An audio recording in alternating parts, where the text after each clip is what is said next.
سلام طعنا هبلنا كبرات تخطاتلتي تجراي ستريم ميديا لومي زبالنا يوم وانا وقدايات حيزنا قريبنا لنا كان زعباتهم كنلاليو اب حدا عداقا بز تفصم متقعتي بزوح حداقا خطيلو 10 سبات تقتيلهم تباهلو زرزر اللو لعلواي لأخ هقدف كاب إيرترا تبقيسو اتي لأخ ندبلوماسياو سرحت مخانو تقاليس اللو كان أغربوينا فلي وتهدراو مرئيت تخبيرو علاماتي مخبار تايز علم يزبل اب زرزر حزنا لكم لنا اب مجلسي هوحات بزحت ما تحساسبتات سفيرم الله زرزر الله جنرال صادقان مريحنت يهادق اب ኢትዮጵያ ንዘብጽሖ በደል ተሓታቲ ኢሉ ጀነራል ጻድቃን ኣብ መደርኡ ኣእዳው ናብ ህወሓት ቀሲረን ኣሎ ተኸታተልትና ክሳብ መወዳእታ ምሳና ክጽንሑ ዕድመናዩ ናብ ዝርዝር ክነብለኩ ብሔራዊ ፍርሕት ፍጠረሉ ኣብ ትግራይ መጸካ ነበልባል መጸካ ግዛዕ መጸካ በቃ ህወሓት ሓድሽ መተሓሳሰብ ሂቡ ህወሓት ኣብ ዝሃቦ መግለጺ ዝተኸወለ ስቃይን መከራን ህዝቢ ትግራይ እምበር ዝተኸወለ ልምዓት ኣብ ትግራይ የለን ኢሉ ትግራይ ብትልሙ መንገዲ ክትዓኑ ተገይራያ ቅድሚ ጄኖሳይዳዊ ኩናት ኣብ ዝነበሩ ዓመታት ዝተሃነጹ መሰረተ ልምዓትን ማሕበራ ኢኮኖሚያዊ ዓቕምታት ትግራይን ኮነ ተባሂሎም ከዓኑ ተገይሩ እዩ ዝብል ህወሓት እዚ ኩሉ መድያዊ ዕንወትን ክሓዊ ድሕሪ ምፍራም ስምምዕ ፕሪቶሪያ ቅልጡፍ ዳግመ ህንጸት ክጅመር ይግባእ ነይሩ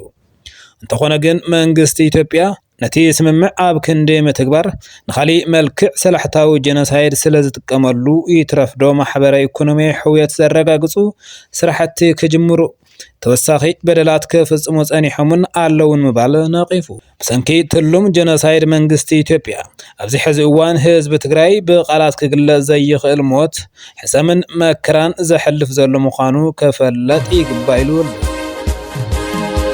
ጀነራል ጻድቃን ገብረትንሳኤ ህወሓትን መሪሕነቱን አባላቱን ነጻነት ዘይህብ ንኻሊእ ነጻነት ዘይህብ ምባል ዓገብ ኢሉ ወደብ ክንረክብ ዘይምግባርና ከም ህወሓት ነበርውን ይቅርታ ክንሓትስ ዝግባእ እዩ ዝብል መልእኽቱ ተቃዊሙ አስዒበሎ ለካከት ነበር ሻዕቢያም ይሄን ሁሉ ጥፋት ያጠፋ ያለ እንደገና መልሰን የተቆረጠ ተበን አድርገን እዛ መተዋችን ለሀገራችን ትልቅ አደጋ ለወደፊት የሚያመጣ ነው የሚል አቋምም ነበረኝ የተለየ አቋም ነበረኝ እሱ ከሚይዘው አቋም ከኤርትራ ጋር እንደራደር የሚል ነገር ሲነሳም እነሱ ናቸው ጥፋተኞች በሀገራችን ላይ ሁሉ በደልና ወንጀል ፈጽመዋል ከነሱ ጋር መደራደር የሚባል ነገር መነሳት የለበትም ልካቸውን ማስያዝ አለብን እዚህ ሀገር ውስጥ በሰላም መኖር ከሆነ ልካቸውን ማስያዝ አለብን የሚል አቋም ነበረኝ እነዚህ የተደራረቡ ናቸውና እነዚህ ነገሮች በሙሉ ያው ምቾት አይሰጡም ስለዚህ አገራችን ውስጥ ከነበረው ያኔ ከነበረው ህግና ደንብ ውጭ ነው የተባለው ኢትዮጵያ ኣብ ዝተፈላላዩ ዘመን መንግስታት ኣብ ዝነበረሉ እዋን እቲ ህዝቢ ጠንካራ ቆዋሚ ዘርኢ ነይሩ ብምባል እቲ ጸገም ናብ ህወሓት መሸከሙ ብዙሓት ከወቅስ ገይሩወሎ ጀነራል ጻድቃን ከኢትዮጵያ መነጠል የለበትም የሚል ጠንካራ አቋም እሳቸውም ሌሎችም የጎሳ መሪዎች ነበሯቸው እና ቀደም ብሎም በአፄ ምኒልክ ጊዜም ቢሆን ኋላም በአፄ ኃይለ ሥላሴ ጊዜ ኋላም እኛ በረሃ ያለንም ከገባን በኋላ ኢህአዴግ በረሃ ያለም ከገባን በኋላ ኢትዮጵያ ውስጥ በሚደረገው ማንኛውም ፖለቲካ እንቅስቃሴ ውስጥ በጣም ጠንካራ አቋም ምንም ነገር የነበረው ህዝብ ነው የአንድ ሀገር ናሽናል ፓወር የሚባሉት ቢያንስ 4 ትላልቅ እንትኖች አሉ አንዱ ኢኮኖሚክ ፓወር ነው ሁለተኛው ፖለቲካል ተሰሚነት ነው ሶስተኛው ሚሊተሪ ፓወር ነው አራተኛው ዲፕሎማቲክ ፓወር ነው እነዚህ ናቸው እንግዲህ ኮምባይንድ ሆነው የአንድን ሀገር የማድረግ አቅም የሚጨምሩት እነዚህ ናሽናል ኢንተረስትን ለማሟላት የምንጠቀምባቸው መሳሪያዎች ናቸው የባህር በር ማጣት ከነዚህ ውስጥ ብዙዎቹን እንድናጣ ያደርገናል ብዙዎች ላይ እንድንደከም ያደርገናል ደግሞ የባህር በር የምናጣ ያለነው በብዙ መለኪያ ያን እንድናጣ በማንገባበት አይነት ጂኦግራፊክ አቀማመጥ ውስጥ ሆነን ነው እና ጉዳቱ ትልቅ ነው ተንታኒ ፖለቲካ አባል ሳልሳይ ወያነ ትግራይ ሸዊት ውዳሴ ንትግራይ ዘመሓደር ሰብ ብናይ ትግራይ ጉዕዞ ዝሓልፎ ክኸውን ኣለዎ ኢሉ እቲ መንገዲ ሕዚ እንተ ዘይጸርዩ ንጽባሕ ሓደጋዩ ስለዚ እውን እዚ መስመር ክሕዝ ኣለዎ ኣብ ኢድ ተጋሩ ክኸውን ኣለዎ ይብል ንትግራይ ለማሓደር ሰብ ብናይ ትግራይ መንገዲ ሓሊፉ ፕሬዝዳንት ክኾን ይግባእ ስለዚ ዝኾነ ካብ ዝኾነ ቦታ ልድብረልና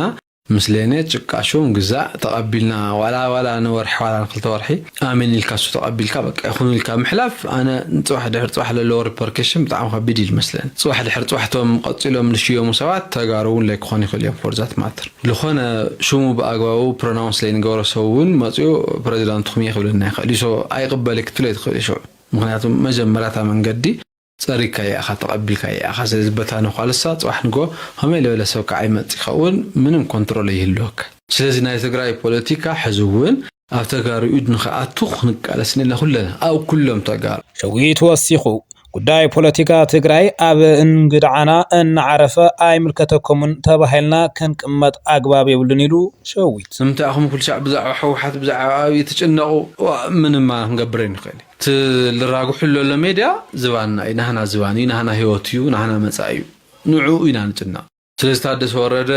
حوحات أو يحمد جزع أو لخنا أنا كالينا يتبع تعرف أو لخنا عد خيدهم تلراجو حو تلبقى صق جزع تلولو سئلنا أنا بتلازم كرينا نرح وكنا بدنا خان فاند الشخان حس كترعو تبقى تياتريك خانير حس تعويض أجم ترجحت تدرامات تواصل أصل قتل الله أو زباننا هيوتنا مسعينا مخاني تعويض أجم سي عند مترشات تلعلى واقع نخفله هايست برايس نخفله نحن مخاننا كم محور سكان به أما بأتاو هوسبيتال كتما دوهان حادقا بارع حوي أقاتمو أوردا إيروب زركب مبأتاو هوسبيتال كتما دوهان حادقا بارع حوي كم زقاتمو حلافي بيت حفت عنا وردا إيروب آيتم عوز ولا قبريل قليزهم أتي حادقا دما تمالي زير 4 ميازيا كل التشحيع 18 عام تمرت ساعات حامشتنا إليتي زقاتمو مخانو تزاريبهم بمعنيات تي حادقا أب حاد بلوك زنبرو عبيتي ماشيناتن ناي لابراتوري أقحتن ملؤ بملؤ كم زتقاصلو قليزهم نزي سعيبو دما أفتي هوسبيتال زوهاب زنبرا أقلقلوت لابراتوري تأتو كنبل تقديدنا لنا قبلو آيتم عزق أرديهم بمخنياتات اتي زقات مقاصلو أب هيوت سب زبطه حادقا كم زيلن أب نبرت زبطحو متأن عنوت جن أب كيدي مصراي كم زلو قليزهم من قليتي حدقا قاصلو يصار خمزلو زغلصو اتم حلافي بمتحبار حزبي كتما دوهان اتي ساعات 5 نايليتي زجمره قاصلو ساعات 9 نايليتي ناب كالئ بلوك كيسغاغر نمعغات كم زتقاله تزاريبو كنتات اتي حدقا نزمل كتم اكلات زبان كللن افليطنا ينا زبلو ايتمعز اتي زغاطم حدقا كبيد عنوت لزبصحه صوت دغف غبرلم صاوعي تقريبا أب سراويت إثيوبيا زغبرنا شمت متعراي سق ازفطر يخبل أول سعير قليزو أول وثيقو عطق فانو ناب 4 كيلو إنا قسقس مخانو بمحبار زي زولد دما أب تግራይ ببلصقنا بزح فتناتات موكيرو زي تعوتلو شاطراتلو يبل سراويت فانو بوهدتنا 4 كيلو قصو قسقس بمهلاو ጭንቀት سراويت مكلخال سماي عريقو يركب كاب شغلوتن سقاتن تبقسه تدغاغام معرق موسخن سراويت كاب حدا بوتا ناب كاله بوتا منقسقاسن كغبرو لموت تريو خوينلو سرعات ود بشاشا اب كما يزبل ጭንቀት تشميمو مهلاوي رعت أبي أحمد نتب تقراي استغست في الليات بناتو عصبات أبيلو خدفحن نحوحات كاب صوتا خاليون درقا زي فنقلو نقر يلن يخون انبر هزب تقراي حد النتو عكيبو نتي أبي زوقو ساقسو زلو نايكوينات زمته بحد دمتي عدو عالكبل كيلو اللو كاب مسراتي حرا مريت زخونة تصفاي نقص ودرايا أب حيال فتنان چنقن كم زلخو هزبي يفلت اللي زبل ملغتي أحلفو جنرال ودن طرون جنرال زود كيروسن زوقاسه تصفاي ودرايا بجيتنا سراويت بولقوم كم زطفايو زغلص انا اب حيال تصعنو مغلال غفعي يللو هيزك فلطو دلي غفعي زغافو نسوات من يوم فلطاتيون زغد سني بزعوا زوم كلته زخدو بزعوا مساي زراخو زنورو نراخب ننغاغر زي تغبر زخونو سبات يزنغاغر زعبا جرا زودي زعا ودن طروي مالتي انا بعلي زمسرتكو حيلس وتادر سلازي كونكم زمرحو ولو اتي انا زمرح زغبو ون يمرحو ولو انا يلخلي ክፈልጠለይ ይደል ኩሉ ሕማቕ ይኹን ጽቡቕ ኣብ ዝግበር ውሳነ እውን ኣነ የለኹ እስካብ ዘለማዓንቲ ዘለና ባጀት ይፈልጠየ ኣበይ ውዕል ይፈልጥ ኩሉ ግዜ ዛረቦ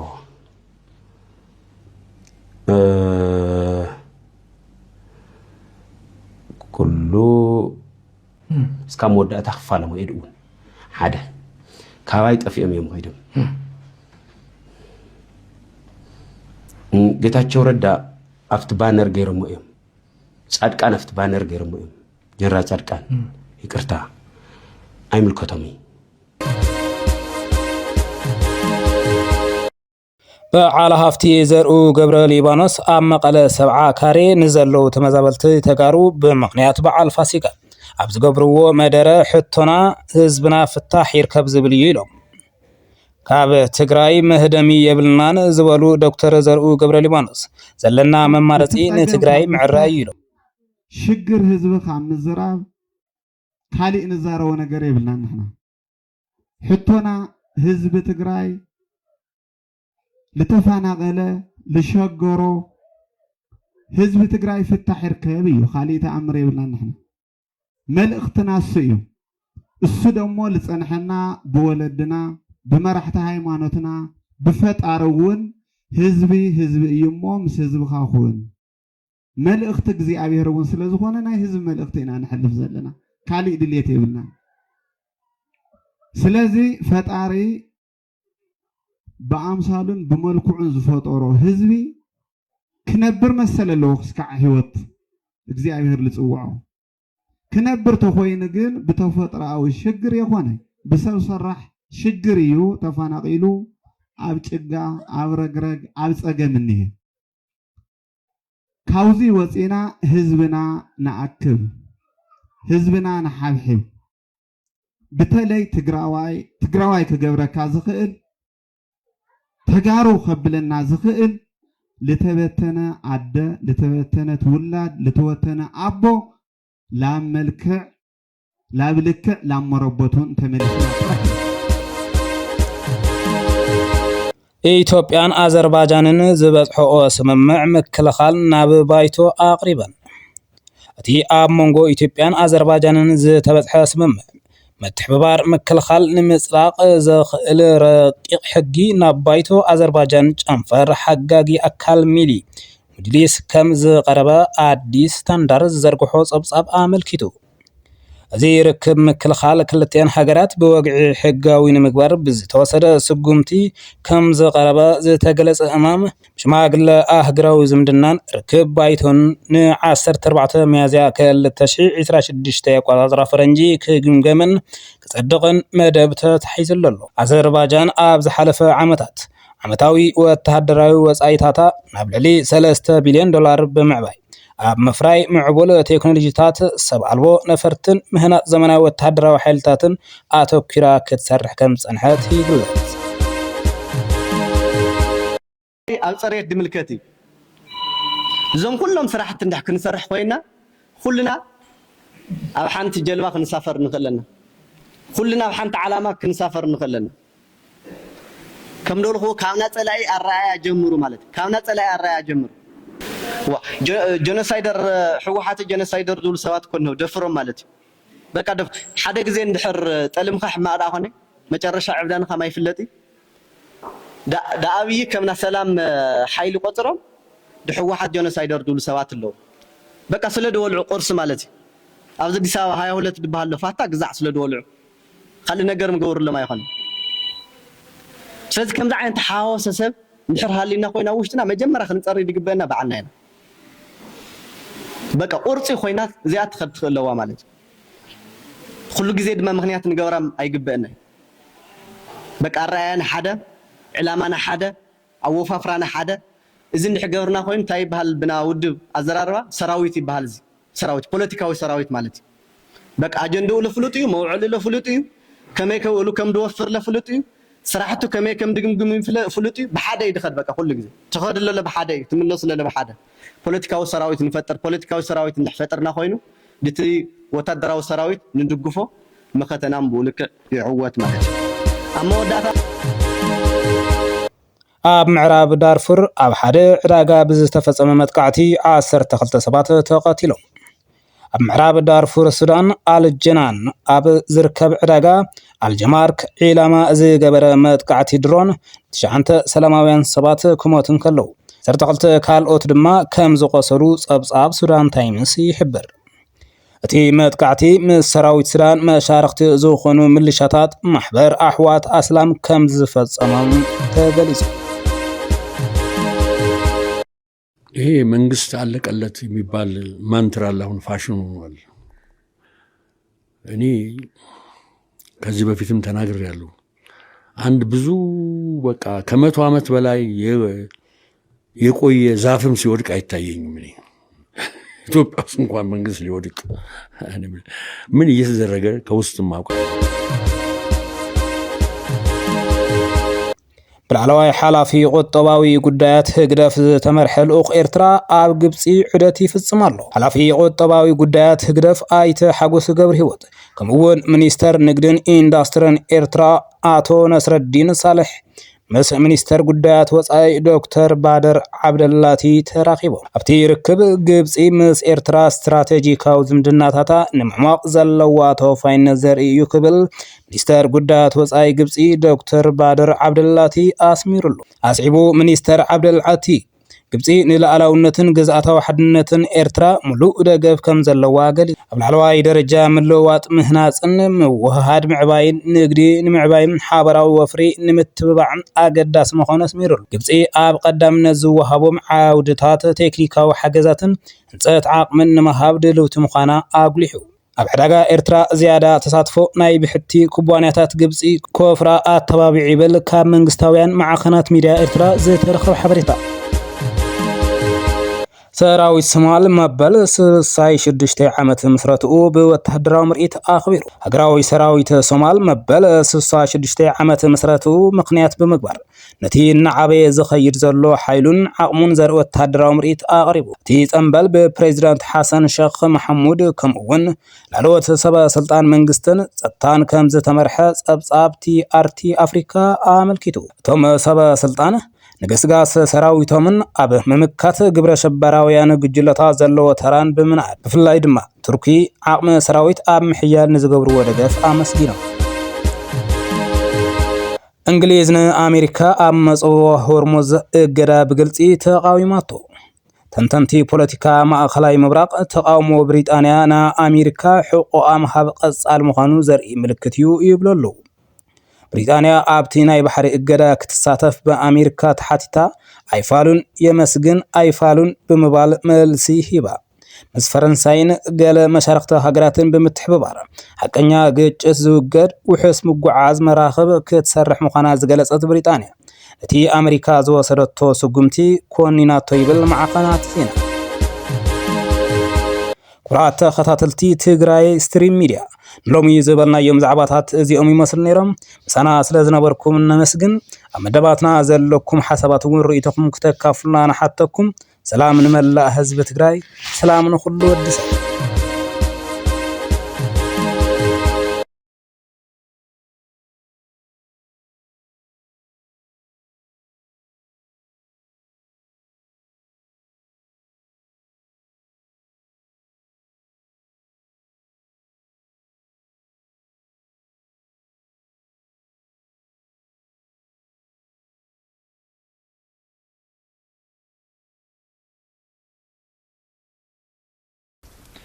ጉዳይ ቀይሕ ባሕሪ ናይ ኢትዮጵያ ጥራሕ መሲሉ ዝሓስብ ሰብ እንተሎ ገርህ ይኸውን ኣለዎ ክብል ጀነራል ጻድቃን ገሊጹ። ጉዳይ ቀይሕ ባሕሪ ኮላይ ናይ ትግራይ ህልውና ዘረጋግጽ እዩ ድማ ኢሉ። ጉዳይ ሸቲ ኢኮኖሚ ትግራይ ግን ክኸውን ኣይኽእልን ጀነራል ጻድቃን እዚ ናብ ሕወሓት ዘነጻጸረ ምዃኑ እዮም ተዓዘብቲ ዝገልጹ። ይኹን እምበር ረብሓን ኢኮኖሚን ትግራይ ዝህየጥ ዘሎ ኣብ ትግራይ ዘሎ ዘይኮነስ ጀነራል ጻድቃን እዩ ኣብ ኣዲስ ኣበባ ኮይንካ ዝረጋገጽ ረብሓ የለን ዝብሉ ድማ ኣለዉ። ላዕለዋይ ኣዛዚ ሓይልታት ቅልጡፍ ደገፍ ይድህቡ። ሓደ ካብቶም ላዕለዎት ኣዘዝቲ ሓይልታት ቅልጡፍ ደገፍ ወይ ከዓ RSF ዝኾነ ኣልኑር ጉባ ኣብ ሰሜን ዳርፉር ናብ ዝርከብ ዕጡቕ ሓይሊ ሱዳን ይድህቡ። ብመሰረት ጸብጻብ ሱዳን ትሪቡን እቲ ላዕለዋይ ኣዛዚ ኣብ ውሽጢ መሪሕነት ሓይልታት ቅልጡፍ ደገፍ ድሕሪ ዝተፈጠረ ውሽጣዊ ዘይምርድዳእ ምስ 136 ናይ ውግእ መካይኑ ተንቀሳቒሱ እዚ ከምዚሉ ከሎ ሓላፊ ሰራዊት ሱዳን ዓብደል ፈታሕ አልቡርሃን ዓብይ ወተሃደራዊ ምትዕራይ ኣካይደሎ እቲ ለውጢ 21 ሜጀር ጀነራላት ጡረታ ምውፃእን ብዙሓት መኮንናት ምዕባይን ዘጠቓለለ እዩ እዚ ስጉምቲ ኣብ ቀረባ እዋን ኣብ ውሽጢ ጀነራል ስታፍ ሰራዊት ዳግመ ውደባ ድሕሪ ምክያዱ